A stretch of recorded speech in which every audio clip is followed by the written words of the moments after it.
Boa tarde, sejam bem-vindos a mais um Camões TV Notícias. Estamos de volta para lhe dar toda a informação do que se está a passar no país e no mundo.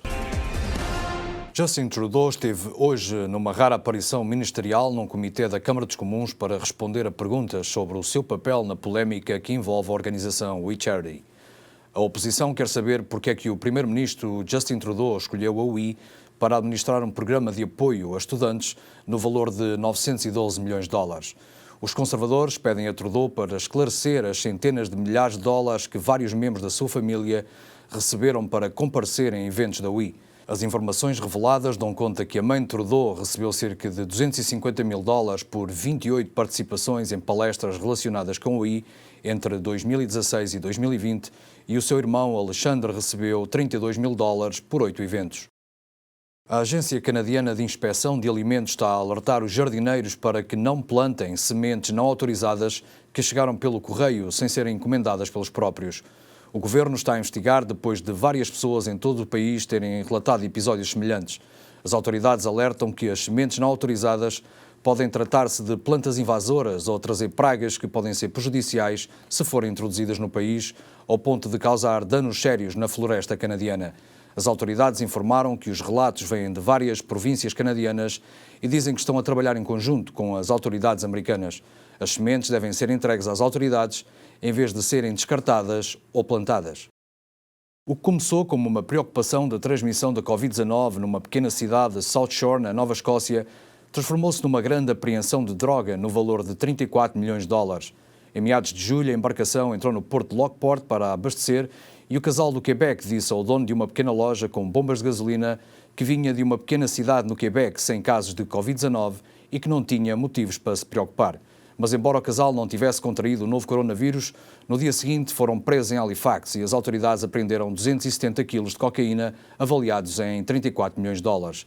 A Agência de Serviços de Fronteira do Canadá disse que a embarcação, que veio das Caraíbas, não informou sobre a entrada no Canadá e, segundo a lei canadiana aprovada no início do ano, todas as pessoas que entrem no Canadá devem auto-isolar-se durante 14 dias para evitar transmitir a Covid-19.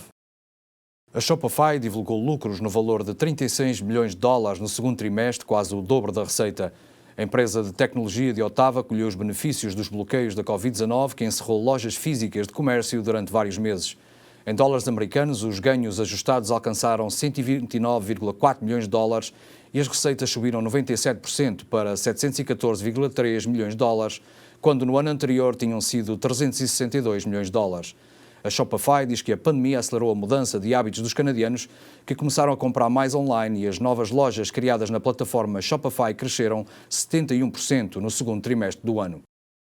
Os médicos consultados para criar um plano de orientação para reabrir as escolas de Ontário dizem agora que as máscaras devem ser usadas nas escolas de ensino básico, mas continuam indecisos quanto à sua recomendação para crianças no ensino primário.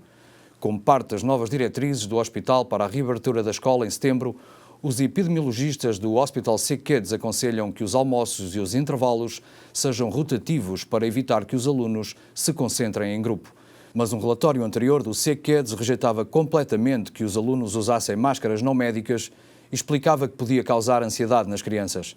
Esta semana, o Sick Kids informou que os seus colaboradores não estão todos em acordo sobre o uso das máscaras em crianças e de um grupo com mais de 30 especialistas de Ontário, consultados por este hospital, cerca de 2/3 disseram que as máscaras deviam ser evitadas no ensino primário e o outro terço referiu que as máscaras só devem ser usadas quando o distanciamento físico não for possível.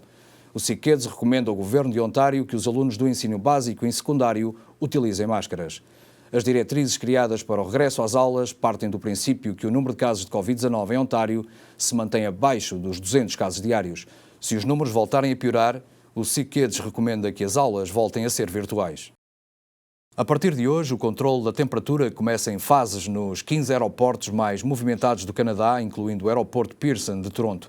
A medida visa diminuir a transmissão de Covid-19 entre os passageiros. A regra também entra hoje em vigor em 3 outros aeroportos internacionais, em Vancouver, Calgary e Montreal. Antes de 30 de setembro, o controle obrigatório de temperatura vai estar em vigor nos 11 aeroportos mais movimentados do país: St. John, Halifax, Quebec City, Ottawa, Toronto, Billy Bishop, Winnipeg, Regina, Saskatoon, Edmonton, Kelowna e Vitória, e, segundo as autoridades, todos os passageiros que partam destes aeroportos vão ser submetidos a um controle de temperatura antes de embarcarem. Quem tiver menos de 38 graus centígrados está autorizado a embarcar. Quem tiver temperatura igual ou superior a 38 graus deve aguardar por um novo controle de temperatura e, se porventura na segunda leitura a temperatura voltar a estar acima de 38 graus, o passageiro vai ser impedido de embarcar. O Conselho da cidade de Toronto aprovou uma lista de novas regras destinadas a diminuir a transmissão de Covid-19. Toronto passa para a terceira fase de reabertura da economia amanhã. Entre os estatutos aprovados pelo Conselho na quarta-feira está a máscara obrigatória em áreas comuns de prédios habitacionais. Os moradores ficam agora obrigados a usar máscara em entradas principais, elevadores e lavanderias. O novo estatuto exige que os proprietários ou operadores de edifícios tenham uma política para garantir que máscaras ou revestimentos faciais são usados pelos habitantes em espaços comuns fechados. A regra entra em vigor a 5 de agosto e, segundo a Medical Chief Officer de Toronto, Dr. Eileen de Villa, vai permitir à cidade avançar em segurança para a terceira fase de reabertura económica. Também por recomendação da Toronto Public Health, o Conselho aprovou estatutos que exigem que bares e restaurantes mantenham informações de contacto dos clientes para que a unidade de saúde possa entrar em contacto rapidamente com qualquer pessoa que esteve em contacto com alguém que testou positivo para a Covid-19. O Estatuto impõe limites na capacidade e no tamanho da mesa para garantir que o distanciamento físico é cumprido entre os clientes em ambientes fechados, triagem dos funcionários antes do início dos turnos e a exigência de que os clientes permaneçam sentados a maioria do tempo. As únicas exceções permitidas para se levantarem são idas à casa de banho ou deslocações até à caixa para pagar. E agora notícias de Portugal. Os imigrantes e lusodescendentes que pretendem frequentar o ensino superior no país podem apresentar as suas candidaturas entre 7 e 23 de agosto, estando disponíveis 3.599 vagas para o próximo ano letivo, anunciou esta quarta-feira o Ministério dos Negócios Estrangeiros. Estas 3.599 vagas exclusivas para estes candidatos, que representam 7% das vagas no ensino superior público português, abrangem 107 instituições e mais de 5.000 cursos em todas as universidades e institutos politécnicos. Trata-se do programa Estudar e Investigar em Portugal, uma iniciativa do Governo com o envolvimento da Direção-Geral do Ensino Superior, do Camões Instituto da Cooperação e da Língua, da Fundação para a Ciência e Tecnologia e das instituições portuguesas de ensino superior. Segundo o Ministério dos Negócios Estrangeiros, nos últimos 2 anos registrou-se um aumento de 52% no número de imigrantes e lusodescendentes colocados pelo Concurso Nacional de Acesso. Os candidatos imigrantes e seus familiares também podem aceder ao ensino superior português com o ensino secundário concluído no país de acolhimento através da via profissionalizante. Outra possibilidade é a opção por um curso técnico superior profissional no Instituto Politécnico Português, com possibilidade de posterior ingresso em licenciatura ou mestrado integrado. Estes candidatos têm ainda à sua disposição a possibilidade de frequentar os mais de 1.800 cursos de mestrado e 600 de doutoramento na rede de ensino superior público português, bem como trabalhar em investigação nos 350 centros e laboratórios existentes em Portugal em todos os domínios do conhecimento. E se já frequentaram um curso superior no país de acolhimento, podem igualmente fazer um período de estudo em Portugal ao abrigo do programa de mobilidade Erasmus+, prossegue a nota do Ministério dos Negócios Estrangeiros. No ano letivo de 2019-2020, candidataram-se 483 imigrantes e lusodescendentes, tendo ficado colocados 416, o que representa 86%. O Primeiro-Ministro afirma que Portugal dispõe de uma bazuca financeira para enfrentar a atual crise, mas avisa que não pode falhar os tiros e coloca a hipótese de uma mulher suceder-lhe na liderança do PS. Estas posições foram assumidas por António Costa numa extensa entrevista à revista Visão desta quinta-feira. O Primeiro-Ministro aponta que, ao longo dos próximos anos, Portugal vai dispor de mais de 50% de verbas da União Europeia do que teria num quadro financeiro normal e considera estar-se perante um reforço da capacidade de resposta à atual crise provocada pela pandemia de Covid-19. Temos a bazuca. É preciso saber aproveitá-la bem, ter um bom plano de batalha e não falhar o tiro. Vamos ter, em média, daqui até 2029, 6,7 mil milhões de euros para executar por ano. É mais do que duplicar o máximo que já tivemos até agora, refere. O Primeiro-Ministro salienta depois que a execução deste montante vai exigir um enorme esforço por parte da administração pública, por parte dos agentes económicos e uma enorme responsabilidade.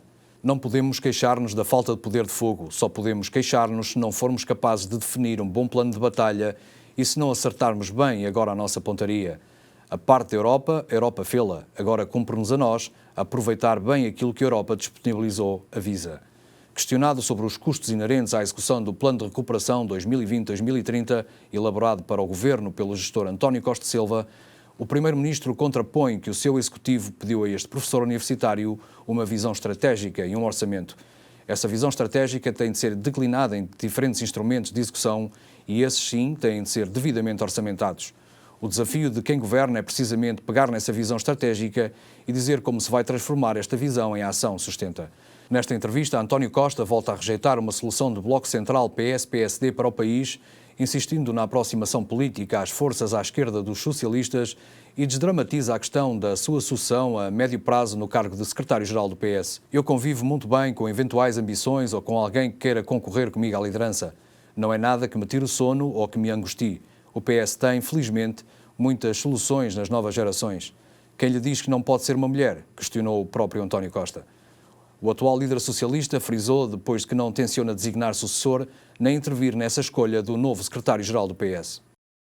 O presidente do PST admitiu conversações com o Chega com vista a entendimentos eleitorais apenas se o partido evoluir para uma posição mais moderada. Se continuar uma linha de demagogia e populismo, não há conversas. Na grande entrevista, conduzida pelo jornalista Vítor Gonçalves, transmitida ontem à noite na RTP3, Rio foi questionado se admitia entendimentos com o partido Chega para formar um eventual bloco de centro-direita para chegar ao poder. Não depende do PSD, depende do Chega.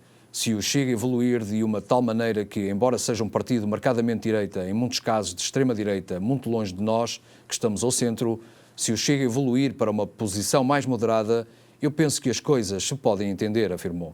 Em contraponto, disse, se o Chega continuar numa linha de demagogia, de populismo, da forma como tem tido, há aqui um problema, porque aí não é possível o entendimento com o PSD. Questionado se não descarta então essa possibilidade, Rio respondeu, faça o que o Chega tem sido, descarto.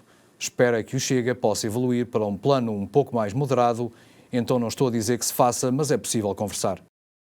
A TAP vai recorrer em agosto ao apoio extraordinário à retoma progressiva que sucede ao layoff simplificado, o que se traduz na redução do período normal de trabalho entre os 20% e os 70%, informou ontem em comunicado.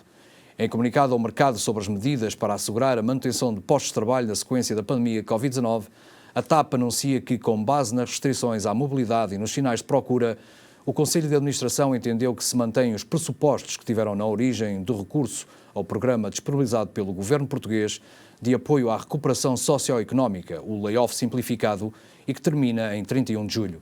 Assim, vai recorrer ao apoio extraordinário à retoma progressiva do governo, que prevê um mecanismo de redução do horário de trabalho para todos os trabalhadores, que oscilará entre os 20% e os 70%, sendo que todos os colaboradores da TAP serão informados individualmente sobre a modalidade que lhes será aplicada, com início em 1 de agosto e fim em 31 de agosto. A queda de granizo da semana passada provocou prejuízos em 120 hectares de pomares de pera rocha no Cadaval, distrito de Lisboa, deixando os agricultores com quebras na produção de 95%, alertou hoje o deputado do PS, João Nicolau. O deputado, que se reuniu com agricultores da freguesia de Lamas e Cercal e com a Associação dos Produtores Agrícolas da Sobrena, disse à agência Lusa que se registaram estragos provocados pela queda abrupta de granizo que teve lugar no início da semana passada. João Nicolau adiantou que existem quebras na produção superiores a 95% e que se estima que 120 hectares de pomares, com uma produção de mais de 3 mil toneladas, tenham sido afetados. Para o deputado, é necessário apoiar os afetados de alguma forma e que, por sua vez, estes reportem os prejuízos à Direção Regional de Agricultura e Pescas de Lisboa e Val do Tejo nesse sentido. O socialista defendeu que as situações climatéricas extremas vêm a reforçar a importância e a necessidade da contratualização de seguros de colheita, já que podem ser financiados até 60% através do Programa de Desenvolvimento Rural 2020. 99% da produção de pera rocha provém dos concelhos entre Mafra e Leiria, sendo os de maior produção os de Cadaval e Bombarral. Existe uma área de produção total estimada em 11 mil hectares. O Consulado-Geral de Portugal em Macau e Hong Kong registrou cerca de 1.500 pedidos de pessoas que querem residir no país, anunciou esta semana o cônsul Paulo Cunha Alves. A informação foi avançada durante o webinar Investir em Portugal, o seu próximo local, que teve como principal missão atrair investimento e promover Portugal como destino de investimento de cidadãos de Macau e Hong Kong. O investimento total, captado através dos Visto Gold, aumentou 2,9% no primeiro semestre, face a igual período de 2019, para 383 milhões de euros, segundo contas feitas pela Lusa, com base nas estatísticas do Serviço de Estrangeiros e Fronteiras. Nos primeiros 6 meses do ano, o investimento total resultante da concessão de autorização de residência para investimento ascendeu a 383 milhões de euros, mais 2,9% do que o primeiro semestre de 2019. Em junho, uma empresa especializada na obtenção de vistos Gold em Portugal disse à Lusa que os pedidos de informação de residentes de Hong Kong dispararam após o anúncio de Pequim sobre a Lei de Segurança Nacional imposta à antiga colónia britânica. A conselheira de investimentos da Embaixada de Portugal em Pequim, Patrícia Conceição, afirmou que o investimento estrangeiro é fulcral para a economia do país. De forma a captar a atenção de investidores presentes na conferência online, Patrícia Conceição referiu que Portugal é o segundo país mais seguro da União Europeia, segundo o Índice de Ameaças à Segurança. O facto de Portugal estar inserido na União Europeia e de ser uma ligação para os países de língua portuguesa faz com que os possíveis investidores tenham acesso a um mercado de mais de 700 milhões de pessoas, enfatizou. Depois de ontem, as autoridades terem dado por encerrada a investigação ao lote de terreno usado pelo atual suspeito do desaparecimento de Mary McCann, não foi revelado se algo foi encontrado durante os 3 dias de buscas. Os polícias e investigadores forenses foram embora e o buraco onde se escondia uma cave já foi tapado. Tudo o que resta da passagem das autoridades alemãs pelo terreno usado por Christian Bruckner, perto da casa onde morou em Hannover, são algumas fitas de plástico. Nos últimos 3 dias, os investigadores procuraram naquele lote vestígios que ligassem o alemão ao desaparecimento de Mary em 2007. Com recurso a retroescavadoras e cães pisteiros, escavaram a terra e recolheram alguns objetos e outros materiais que seguiram para análise. Não foi revelado se foram encontradas provas ou vestígios relevantes para a investigação. Recorde-se que as autoridades alemãs acreditam que Madeleine foi morta no Algarve e que Bruckner pode ter escondido provas desse crime na Alemanha, desse e de outros eventuais crimes contra crianças germânicas ainda por resolver e dos quais é também suspeito. A porta-voz da Procuradoria de Braunschweig, Julia Meyer, já tinha confirmado que as buscas estão relacionadas com o desaparecimento de Madeleine, mas recusou adiantar mais detalhes sobre a investigação. À imprensa alemã, o advogado de Bruckner, Friedrich Fulcher, escusou-se a comentar a operação, dizendo apenas que descobriremos o motivo em breve. Através do defensor, Christian negou qualquer envolvimento no desaparecimento ou morte de Madeleine. O homem que matou Rafiki, um dos gorilas mais conhecidos das montanhas do Uganda, foi condenado a 11 anos de prisão. Félix Biamukan foi considerado culpado de entrar ilegalmente numa área protegida e matar um gorila, embora tenha alegado que o animal o atacou e por isso agiu em autodefesa.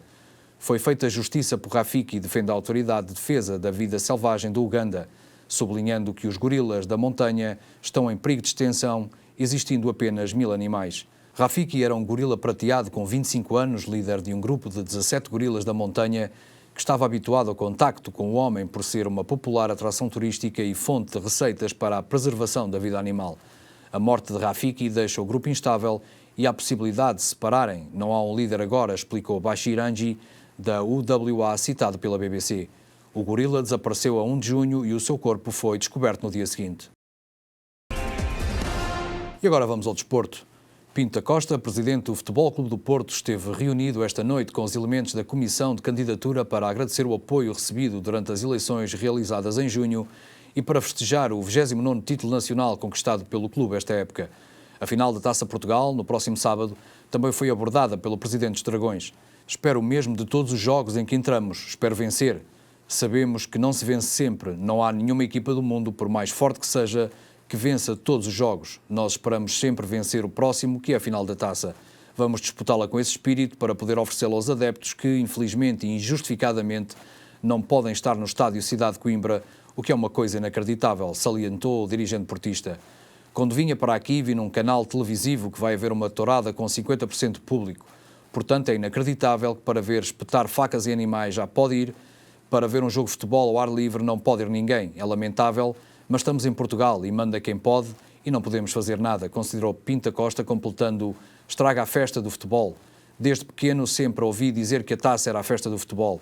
Agora uma festa sem convidados é como um baile sem bailarinos ou sem orquestra. Falta realmente o sal e a vida ao espetáculo. A marca do Benfica mantém-se entre as 50 mais valiosas do mundo, apesar de ter sofrido uma quebra de 21%, ocupando agora o 46º lugar na tabela em 2020, segundo o estudo hoje divulgado pela Brand Finance. O Benfica é o único clube português entre os 50 primeiros do ranking, no ano em que a sua marca caiu 6 posições, estando neste momento avaliada em 114 milhões, depois de em 2019 ter ocupado a 40ª posição. Num curto texto dedicado ao Clube da Luz, a Brand Finance considera que o Benfica é um dos clubes europeus com a fábrica de talentos mais profícua, destacando também a participação nos últimos 10 anos da Liga dos Campeões e a média de 50 mil adeptos habitualmente presentes nos jogos em casa, que se traduzem numa enorme vantagem para os rivais domésticos.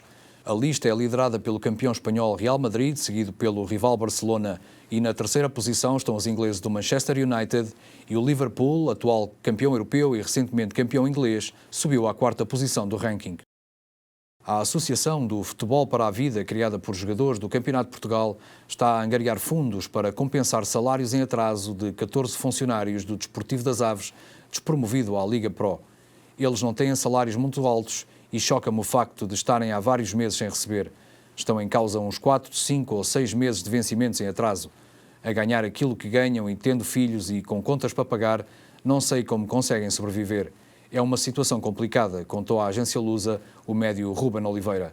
Face às dificuldades financeiras atravessada pelos avanços nesta temporada, vários companheiros de profissão contactaram há mais ou menos uma semana o futebolista do Aves, que se prontificou a elaborar uma lista das pessoas do clube que estavam a precisar de mais ajuda, de forma a elucidar as prioridades de cada um.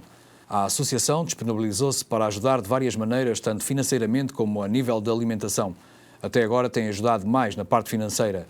Felizmente, o clube, e não a SAD, está a tratar da alimentação e tudo tem estado mais ou menos orientado, enalteceu o centrocampista cedido pelo Vitória de Guimarães.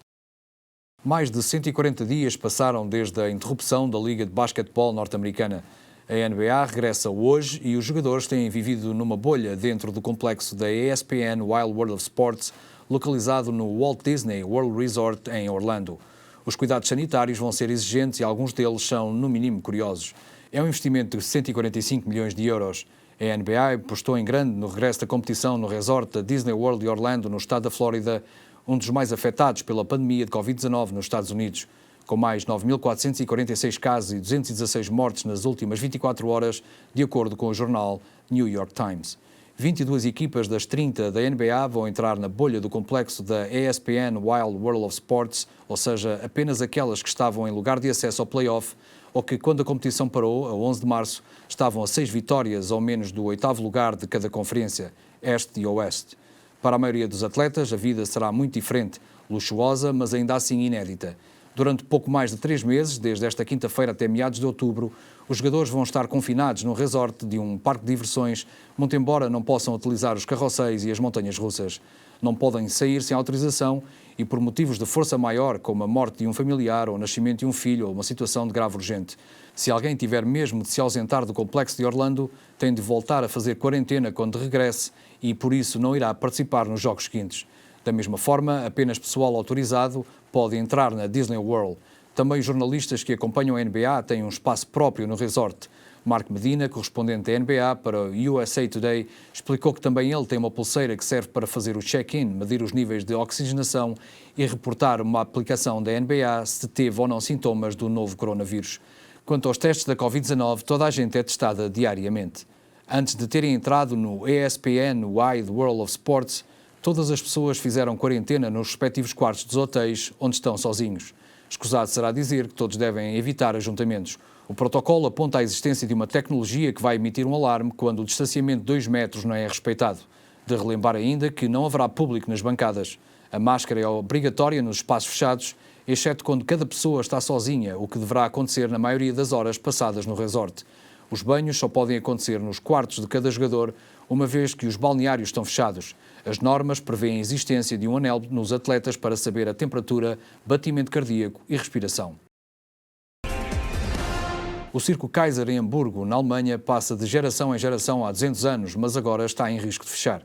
O grupo já passou por momentos difíceis, mas este ano teme ainda mais pela sua sobrevivência devido à pandemia.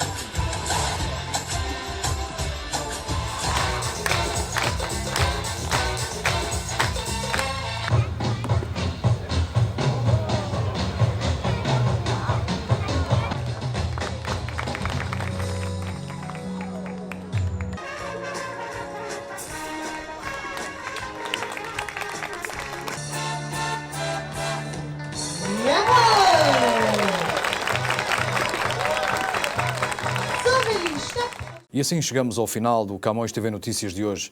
Voltamos amanhã, sempre em português, com o que se passa no país e no mundo. Já sabe que contamos consigo e desse lado. Até amanhã.